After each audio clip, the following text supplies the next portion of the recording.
शुरुआत करते हैं। कभी सोचा है बाजार से हम दूध, घी या जूस लाते हैं, उस पर शुद्ध क्यों लिखा होता है? मतलब आम भाषा में तो हम यही समझते हैं कि भाई कोई मिलावट नहीं है, पर क्या विज्ञान भी इसे ऐसे ही देखता है? आज हम इसी सवाल की तह तक जा रहे हैं। हमारा विषय है, क्या हमारे आसपास के पदार्थ वाकई शुद्ध हैं? हमारे पास कुछ वैज्ञानिक स्रोत हैं, तो उनके आधार पर हम पदार्थों का वर्गीकरण समझेंगे। मतलब विज्ञान किसे शुद्ध मानता है, किसे नहीं। बिल्कुल। देखिए, विज्ञान में ना शुद्ध का मतलब थोड़ा अलग है। कोई पदार्थ शुद्ध तब कहलाता है जब उसके सारे कण मतलब बिल्कुल एक जैसे हों, केमिकली। जैसे नमक, सोडियम क्लोराइड, उसके सारे कण एक जैसे हैं। उन्हें आप और सरल नहीं कर सकते भौतिक तरीकों से। अच्छा। लेकिन दूध, जिसे हम रोजमर्रा में शुद्ध कह देते हैं, वो असल में एक मिश्रण है वैज्ञानिक नजरिए से। उसमें पानी है, वसा है, प्रोटीन है, कई चीजें मिली हुई हैं। हाँ, इसीलिए तो शायद हम क्रीम वगैरह अलग कर पाते हैं उससे, सेंट्रीफ्यूगेशन से। एकदम सही, क्योंकि वो एक मिश्रण है। और असल में हमारे आसपास ज्यादातर चीजें, आप हवा देख लें, पानी देख लें, मिट्टी, ये सब मिश्रण ही है। अच्छा, तो ये मिश्रण भी फिर अलग अलग तरह के होते होंगे। स्रोत बताते हैं कि शायद दो मुख्य प्रकार हैं, समांगी और विषमांगी। जी बिल्कुल। समांगी यानी होमोजीनियस और विषमांगी यानी हेट्रोजीनियस। समांगी वो है जिनमें घटक पूरी तरह घुल मिल जाते हैं, मतलब बनावट हर जगह एक सी। जैसे पानी में चीनी घोल दी या नमक घोल दिया, आप देख के बता नहीं सकते कि चीनी कहाँ है, पानी कहाँ, सब एक जैसा। हाँ हाँ, इन्हें विलयन या सॉल्यूशन भी कहते हैं। ठीक है, विलयन। और दूसरी तरफ है विषमांगी मिश्रण, हेट्रोजीनियस। इनमें घटक अलग अलग दिखते हैं, बनावट एक समान नहीं होती।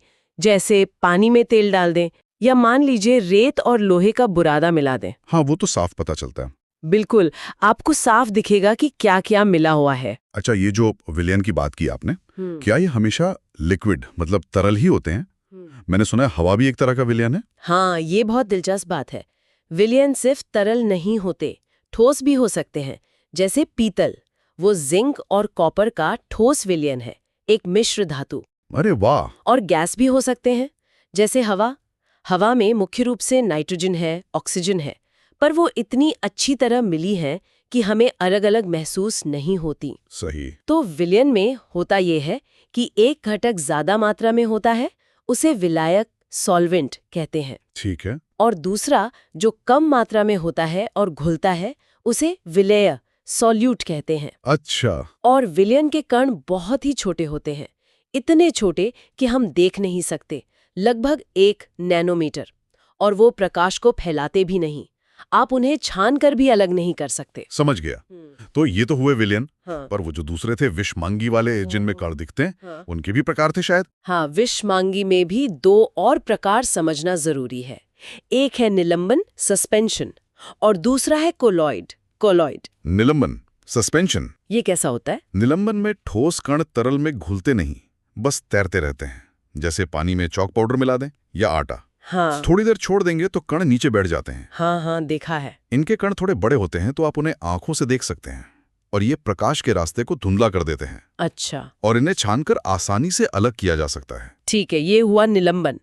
और दूसरा कोलॉइड, ये नाम थोड़ा नया सा लग रहा है। कोलॉइड, हाँ, ये बड़े मजेदार होते हैं। ये दिखते तो समांगी जैसे हैं, पर असल में होते विषमांगी हैं। अच्छा, ऐसा कैसे? जैसे दूध या धुंध, ये कोलॉइड है। इनके कण विलयन से तो बड़े होते हैं, पर निलंबन से छोटे। इसीलिए ये आसानी से नीचे नहीं बैठते और छानने से भी अलग नहीं होते। अरे वाह! तो फिर ये कण करते क्या है? मतलब अगर दिखते नहीं, बैठते नहीं, लाइट, इसे टिंडल प्रभाव कहते हैं, टिंडल इफेक्ट।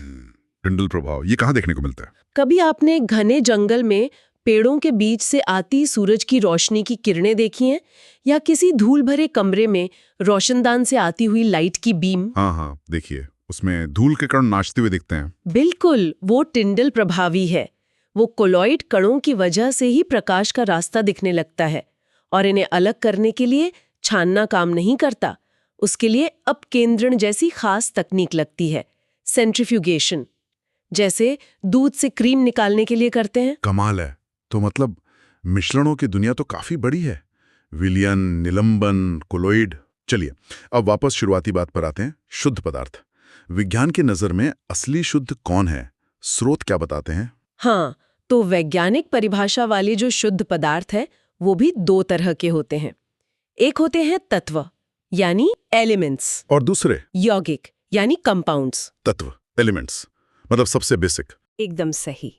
तत्व पदार्थ का वो सबसे बुनियादी रूप है जिसे किसी भी रासायनिक तरीके से और सरल नहीं किया जा सकता।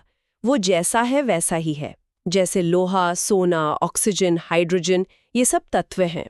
और शायद इन तत्वों को भी अलग अलग ग्रुप में बांटा जाता है, धातु, अधातु, ऐसा कुछ? बिल्कुल, उनके गुणों के आधार पर। जैसे धातुएं, मेटल्स, सोना, चांदी, तांबा, ये चमकदार होती हैं, गर्मी और बिजली की अच्छी सुचालक होती हैं। हाँ, तार बन जाते हैं, चादरें बन जाती हैं। जी, तन्यता और आघात वर्धनीयता कहते हैं इसे।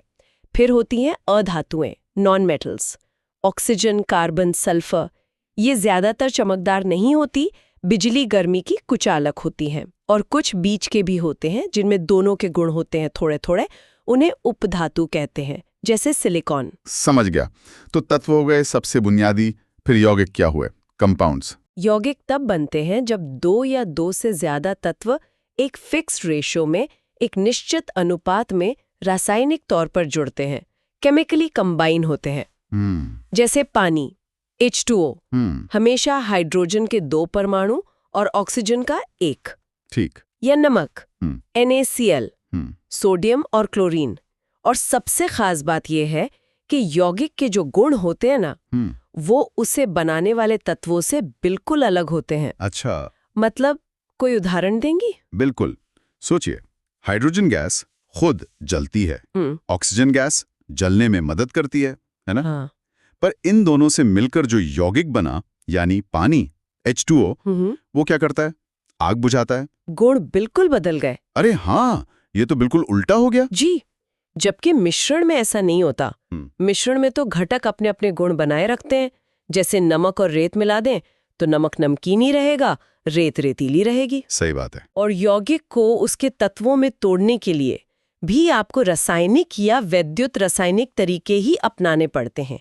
छानने या उबालने जैसे भौतिक तरीकों से आप पानी से हाइड्रोजन और ऑक्सीजन अलग नहीं कर सकते। तो कुल मिला के बात ये समझ आई कि जिसे हम आम भाषा में शुद्ध बोल देते हैं, विज्ञान उसे अक्सर मिश्रण मानता है। और आज हमने गहराई से समझा कि पदार्थ असल में कैसे बटे हुए हैं। एक तरफ हैं शुद्ध पदार्थ जिनमें तत्व और यौगिक आते हैं, बिल्कुल, और दूसरी तरफ है मिश्रण जिनमें समांगी विलयन है और विषमांगी में निलंबन और कोलाइड हैं। जी हाँ। और ये वर्गीकरण सिर्फ किताबी नहीं है, ये हमें अपने आसपास की चीज़ों को, उनके व्यवहार को, वो कैसे प्रतिक्रिया करती हैं, उन्हें कैसे अलग किया जा सकता है, इन सबको समझने के लिए बहुत बुनियादी है, फंडामेंटल है। सही कहा।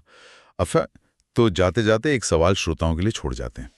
स्रोत में एक दिलचस्प बात बताई गई कि मोमबत्ती का जलना, उसमें भौतिक परिवर्तन भी हो रहा है, मोम का पिघलना, और रासायनिक परिवर्तन भी, मोम और बत्ती का जलना। जरा सोचिए, हमारे आसपास ऐसी और कौन सी आम प्रक्रियाएं हैं जिनमें ये दोनों तरह के बदलाव, भौतिक और रासायनिक,